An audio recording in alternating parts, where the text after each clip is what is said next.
بسم اللہ الرحمن الرحیم۔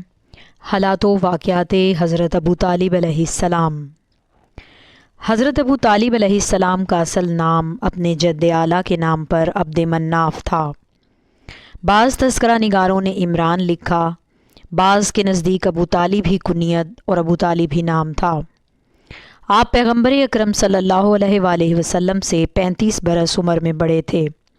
حضرت صلی اللہ علیہ وآلہ وسلم عام الفیل میں پیدا ہوئے اور حضرت ابو طالب واقعہ فیل سے 35 سال قبل مکہ میں پیدا ہوئے۔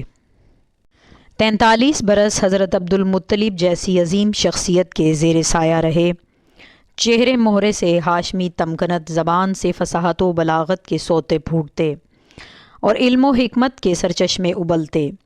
حضرت ابو طالب علیہ السلام اولاد عبد المطلب میں سب سے زیادہ اعداد و اطوار میں اپنے پدر بزرگوار سے مشابہ تھے۔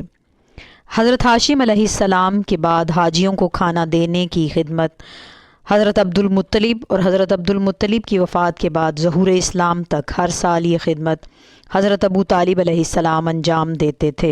اس تاریک معاشرے میں جبکہ انسانیت کی قدریں دم توڑ رہی تھیں، حضرت ابو طالب خود ہی فواحش و منکرات سے گریزاں نہ تھے، بلکہ جہاں تک بن پڑتا دوسروں کو بھی اجتناب کی تلقین کرتے۔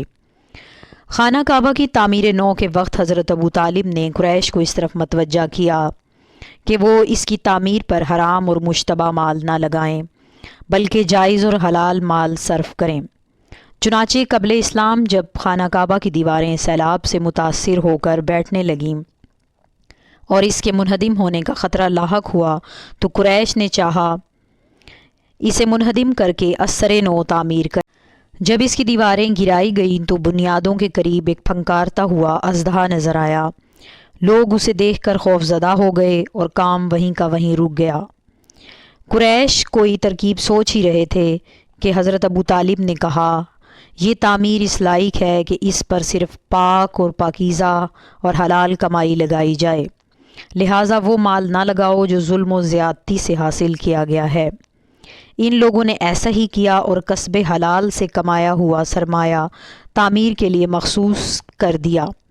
اب جو کعبہ کے قریب آئے، دیکھا کہ ایک پرندہ اس اژدہے پر جھپٹا اور اسے اپنے پنجوں میں جکڑ کر بلندی کی طرف پرواز کر گیا اور تعمیر کے لیے راستہ صاف ہو گیا۔